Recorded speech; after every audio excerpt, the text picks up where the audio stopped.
Une attaque à l'arme blanche à la gare du Nord à Paris vers 6h40 ce matin. Un homme s'en est pris à des voyageurs. Il y a 6 blessés dont un grave. L'assaillant a été maîtrisé après l'intervention de policiers en civil et l'un d'entre eux a fait usage de son arme. On retrouve en direct de la gare du Nord Geoffrey Branger. Bonjour Geoffrey. Selon les premiers éléments de l'enquête, la mise en cause aurait crié Allahu Akbar lors de l'agression, un élément que les enquêteurs de la brigade criminelle sont en train de recouper avec l'audition des témoins et des victimes. Mais qui égorge dans ce pays? Qui égorge dans ce pays? Monsieur Durand, qui égorge dans ce pays? Oui, je ne suis pas votre élève, vous n'êtes pas mon professeur. Non, mais vous n'allez pas me poser des questions. Voilà. Là, c'est un sujet justement que vous vous acharnez à nier depuis des années. Qui dit je vais t'égorger dans ce pays? La violence contre les élus, je pense Qui dit je vais t'égorger dans ce pays? De terrible, je pense que ça fait partie de la crise d'autorité dont nous parlions, parce que les élus font partie, représentent cette autorité. Des Polonais chrétiens qui disent je vais t'égorger. Comme les pompiers. Ceux qui égorgent en France, c'est une certaine... Enfin, en tout cas, ceux qui veulent égorger ou qui égorgent, c'est une partie de l'immigration. Une partie de l'immigration arabo-afro-musulmane. Eh oui, il savait qu'il y aurait des terroristes. Il savait, mais il n'a rien fait. Le pouvoir était au courant du danger et il a préféré que des Français meurent plutôt que d'empêcher des migrants de venir en France. La semaine dernière, vous déclariez dans cet hémicycle, le compromis, ce n'est pas se compromettre, c'est accepter chacun de faire un pas vers l'autre. Je n'imaginais pas que moins d'une semaine après, par la voix de votre ministre de l'Intérieur, le gouvernement aurait fait ce pas. Ainsi, dimanche, votre ministre de l'Intérieur déclarait vouloir, je le cite, permettre l'expulsion de tout étranger reconnu coupable d'un acte grave par la justice.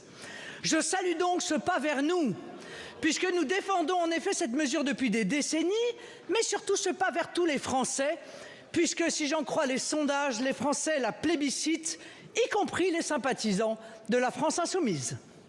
Je veux voir dans votre prise de conscience au moins apparente une victoire sur le syndrome de Cologne qui, vous le savez, interdit de voir un délit dès lors qu'il est commis par un immigré.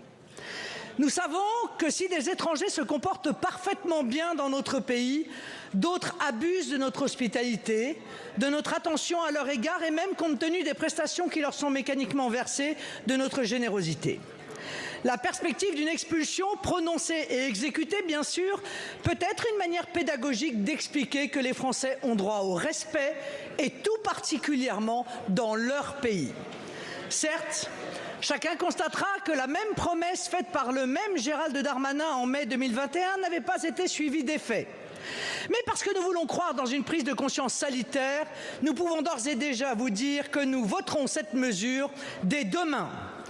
Alors, Madame la Première ministre, en attendant le vote de cette mesure, pouvez-vous déjà montrer votre volonté d'agir en faisant exécuter les obligations de quitter le territoire, les OQTF, dont l'application reste aujourd'hui à 90% lettre morte?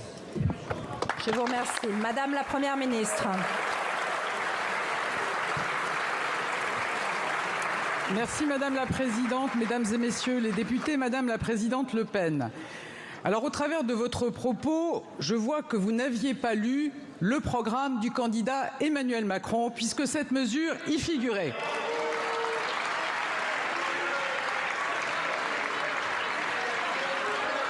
Alors du coup, je vais peut-être, sans la redévelopper, vous redonner les grandes lignes de la politique que mon gouvernement entend mener. Ces grandes lignes, c'est d'abord de répondre à l'urgence du pouvoir d'achat, c'est la bataille du plein emploi, c'est accélérer la transition écologique et sortir des énergies fossiles, c'est promouvoir l'égalité des chances et assurer la sécurité des Français, c'est conforter notre souveraineté industrielle, stratégique, alimentaire. Et ma méthode, c'est bien sûr d'écouter et de respecter chacun, pas d'être d'accord avec chacun. Alors, vous le savez, j'ai reçu tous les groupes parlementaires pour des consultations, tous, car vous avez tous été élus par les Français.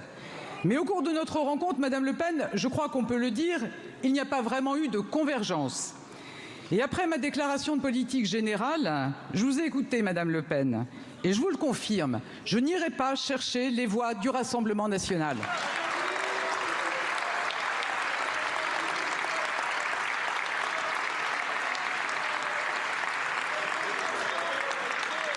Et je l'ai dit hier, Madame la Présidente Le Pen, ceux qui n'ont pas voté la censure n'exprimaient ni une confiance au gouvernement, ni une participation à la majorité. Car Madame Le Pen, il y aura toujours quelque chose qui s'interposera entre nous, cela s'appelle les valeurs.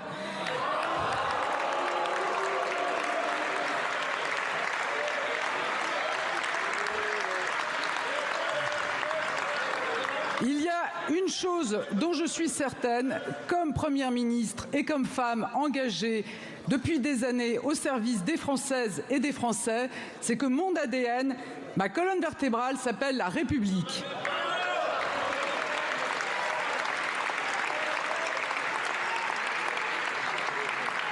Alors oui, je vous le redis, Madame Le Pen, mon identité, c'est la liberté, c'est l'égalité, c'est la fraternité, c'est la laïcité. Et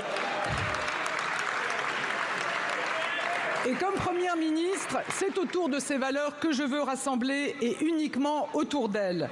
Et ces valeurs, Madame Le Pen, vous avez beau tenter de vous les approprier, je suis convaincue que dans les faits, vous ne les partagez pas.